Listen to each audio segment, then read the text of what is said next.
Alright, in this video we're going to discuss finding reference angles. So if I have a 225 degree angle, the first thing that I want to do is I want to find what quadrant the angle is in. Then I'm going to draw it and I'm going to figure out what my reference angle is. So if I have a 225 degree angle, well, let's look at it. And when I'm doing degrees,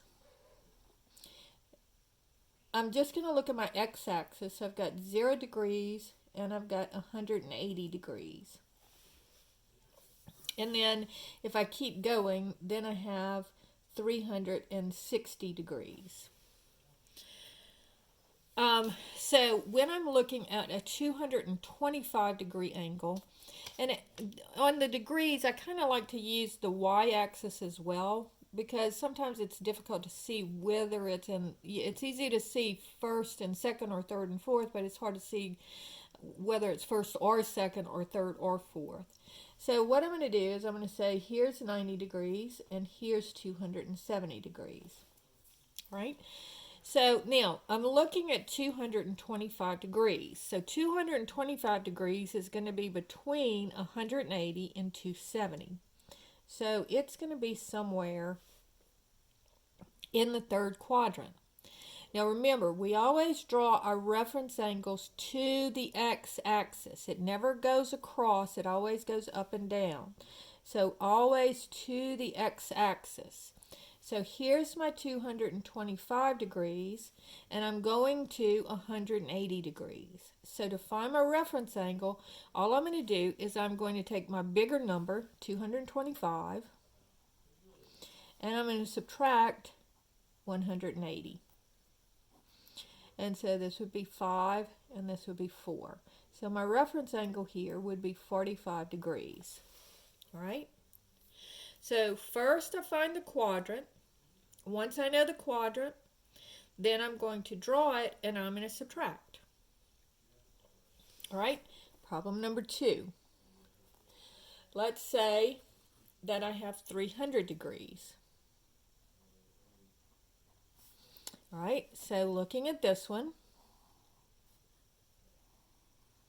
again, 0, 90, 180, 270, and 360. Now 300 degrees is going to be between 270 degrees and 360 degrees. So I know it's going to be in my fourth quadrant. So I'm just going to draw it in my fourth quadrant. And I know that this is 300. Excuse me. I know that this is 300 degrees and I'm going to 360 degrees. So I just go, and again, always to the positive or to the x-axis. This one went to the negative x-axis, this one's going to the positive x-axis. And so here, I'm going to take my larger number, 360, and subtract my smaller number, 300. And so my reference angle here is going to be 60 degrees.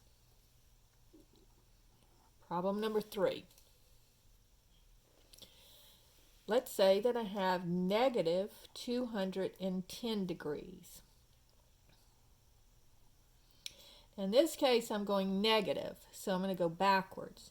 So this would be negative 90, this would be negative 180, this would be negative 270, and this would be negative 360. Okay, so if it's negative, you just go in the opposite direction. All right, so 270, I'm sorry, I keep hitting my paper. So 270 is going to be between, negative 270 is between negative 210 is between negative 180 and negative 270. So it's going to be here in the second quadrant. So this is going to be negative 210 degrees. Now, when I'm finding my reference angles are always positive, so I'm just going to forget that these are negative. I'm going to just take my larger number, 210, and subtract the smaller number, 180. So again, it's always going to be 180 or 360 that you're dealing with.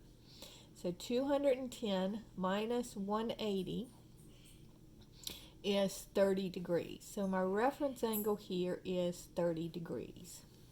All right? So if it's negative, once you figure out what quadrant it is, forget the fact that they're negative and just do the subtraction with positive numbers. All right? Now let's look at some radians. So if I have 5 pi over 4, right? So let's look at 5 pi over 4. Now, on the radians, I usually only do the x-axis because the rest, these two, the y-axis are fractions, and so it just makes it's easy to do just looking at the x-axis. So I know that this is 0, and I know that this is pi. Now, notice on this one that I want it to be, the denominator to be 4, because that's what I'm comparing it to, is something that has a denominator of 4. And so what I'm going to do is I'm going to multiply my numerator and denominator by 4. So this would be 4 pi over 4, which is the same as pi. And then this is going to be 2 pi, so it'll be twice this. So it would be, just multiply my numerator by 2, and I get 8 pi over 4 here. All right. So now, looking at this, I'm going to be at, if I'm coming around, I want to go to 5 pi over 4. So I'm going to pass up 4 pi over 4 because it's bigger. 5 pi over 4 is bigger than 4 pi over 4, but it's not as big as 8 pi over 4. So it's going to be either in my third or fourth quadrant.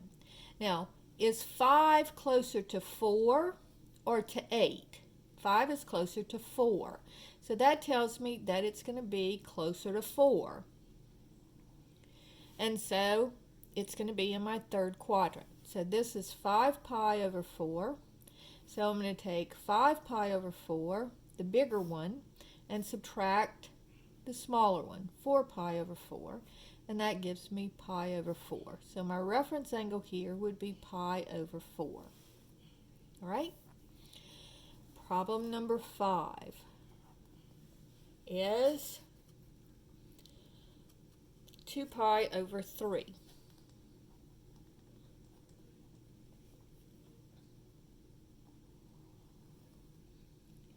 So again, here's 0 and here's pi. So when I'm doing this one, notice that I'm comparing it to something over 3. So I want my denominator to be 3, so this would be 3 pi over 3. And then this one over here would be twice that, so multiply the numerator by 2, and I get 6 pi over 3. Now looking at 2 pi over 3, it's not quite as big as 3 pi over 3. But 2 is closer to 3 than it is to 0. So this one is going to be in the second quadrant. Right? And so here's 2 pi over 3. And this is 3 pi over 3. So I take the smaller one and subtract it from the larger one. So 3 pi over 3 minus 2 pi over 3 gives me pi over 3. So my reference angle is going to be pi over 3. All right, and we'll do one more of these. Let's say that we have negative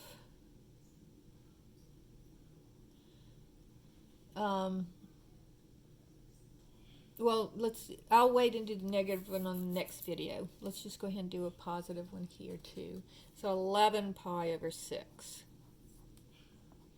So we can be in the fourth quadrant here. All right, so 11 pi over 6 would be, here's 0, here's pi. And now I want my denominator to be 6. So numerator and denominator by 6. And then this one is going to be twice as much. So this would be twice, 2 times 6 is 12 pi over 6. All right, so 11 pi over 6 is bigger than 6 pi over 6, but it's not quite as big as 12 pi over 6. And so I'm just going to, so first of all, is 11 closer to 6 or to 12? Well, it's closer to 12. So I'm going to draw it here. And so I'll take 12 pi over 6. Here's 11 pi over 6. And I'm comparing it to 12 pi over 6. So I subtract. and I get pi over 6 as my reference angle. All right, and I'll do one negative one here just to be real quick. If I have negative 3 pi over 4, and again here I'm going negative, so I'm going negative pi, and then coming back around, and then this would be multiply numerator and denominator by 4, so it would be negative 4 pi over 4, and this would be negative 8 pi over 4. But remember, I'm going in this direction, going clockwise, not counterclockwise. So 3 pi over 4 would be not quite as big as 4 pi over 4, so it's going to be here.